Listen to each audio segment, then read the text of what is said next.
Hey guys! So a couple days ago on my Facebook page and my Instagram I posted this look right here. It's with blue navy eyeshadows and a blue top eyeliner. I really loved it. The way it turned out, it was amazing. So I had to go and do a video for you, even though I owe you tons of videos I said I would do already. I have a list. So if you want to see this video, it's kind of a blue smoky eye, and you see a lot of gray blues and metallics, so it's very shimmery. I like it a lot. It's different. It's just something you don't see every day. And who says you can't wear blue eyeshadow? So if you like this look, please like, subscribe below, and comment, and please keep watching.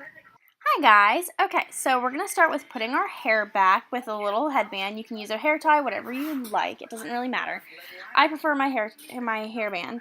I'm going to use a damp beauty blender to apply my MAC Face and Body Foundation in NW20. I throw it on the back of my hand and throw it all over my face, making sure I work on my cheeks, my chin, and my forehead. You can see I use my cheeks, and I go down all over my face with this. I really like this. It is 90% water-based, so it's really nice, light, sheer coverage. This is my favorite foundation in the summertime. I'm actually a pretty oily person, so I had to switch lately. It wasn't doing what I wanted it to do, and I've had tons of breakouts and lots of redness on my cheeks and my forehead. So I'm just blending this all out. Now I'm taking my MAC concealer. It's almost empty. It's also an NW20. I like this. I'm just doing a V shape right under my eyes to create a nice little highlight and cover. I have dark eye circles, and under one of my eyes I actually have a blood vein. Oh, sorry. That looks like a black eye. So I do this to cover it. I also highlight with the concealer on my chin and in between my eyebrows. I pull my beauty blender out again and smooth it all out so that it's all nice and even.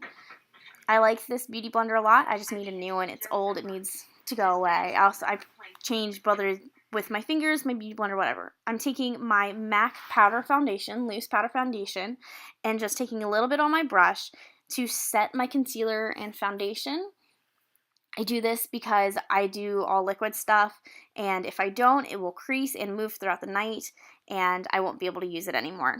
It doesn't look good, and I cover the base of my eyes.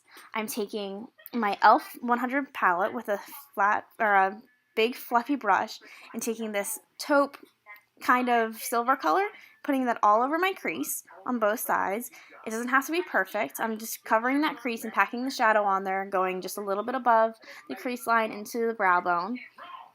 Next, I'm taking my Scandalized black shadow stick, just creating a V on the outer corners of my eyes. I'm going to use this as a base for later colors and a line that I can create with my other shadows. You don't have to be perfect like this. I just recommend not going above the crease, otherwise it's going to be too black. Next, I'm taking a smaller shadow brush and blending that all out, smoothing it so it's not quite as harsh. And I pull that a little farther out of the outer corner of my eye, and I pull that a little farther in, closer to the ball of my eye. I'm making it nice and smooth and blended out, because if you look at the other eye, here in just a second, it looks so harsh that it's not very attractive. See, so very harsh. So to blend it out really helps with the look. But you're right. I have changed. I don't even know that girl anymore. When it comes to blending in all these shadows, you'll see a little bit later, you do have to be patient. You don't have to do all these steps, but it's worth it. Next, I'm taking a medium shadow brush after I throw back on a little bit of that taupe color to blend out the crease and the black, just to make it a little bit more even. I'm taking this light, darker silver color right here and putting that all over my lid. I'm not going too far into the black because that's going to be a different color later, and I don't want to affect that color, but I am packing this all over the lid, but I'm not going above my crease line. I'm stretching my eye a little bit just so I make sure I get the color on. That's not the best for you because it does cause wrinkles and it doesn't always help, but I do it because it helps me most nights. But I'm just taking this, I go back for color a couple times, and you see that I'm rubbing it on I go back and actually pat on the color because it adds more depth and more pigment to it, and it creates this really nice look. I'm taking a blender that I have and just blending this all together lightly so not to rub off too much color. Next, I'm taking this lighter blue color, this frosty blue color I have, and putting it right in the ball of my eye and bringing it just slightly over to that black line. I'm not going too far into my inner crease because that's going to be a lighter color. I want that to be lighter. And I do the same thing with a different brush, but I pack it on so it's nice and pretty. Next, I'm taking a darker blue color that is the same kind of frosty idea. It's just a little bit more violet blue, and putting that in between that frosty blue and onto the black a little bit to blend it together to make this nice gradient look, because I want it to blend together. Next, I'm taking my blender again and just blending out those colors very quick. I know it's a lot of steps. You don't have to use all of these steps. It's just the way that I did, and I want to show you everything that you can. Next, I'm taking the shimmer navy blue color on an angled brush, and I'm going over our black eyeshadow from before. I'm not going any farther than my crease line, and I'm not bringing it very far in. I don't want to go past that black line very much because I don't want it to be overtaken. I don't want raccoon eyes. So you have to go back for color every once in a while, but it's worth it, and it ends up going on very nicely. I do take it into the crease just a little bit to make a nice little chiseled out crease a little bit, and I end up going back to the other eye to even that out. I want to make sure it's nice and even. I love this color. It's such a pretty color. You can't really see it in this video, but it really is. It's gorgeous. Next, I'm taking my blender again, and I am blending out all of those colors to make sure they're nice and even, that there's not too many harsh lines, and it looks very nice and even. Next, I'm taking a smaller precision shadow brush, and I'm taking this light silver color, and I'm highlighting the inner corners of my cheeks and around my tear duct to create a highlight on the inner eyes and to create that nice light inner corner highlight.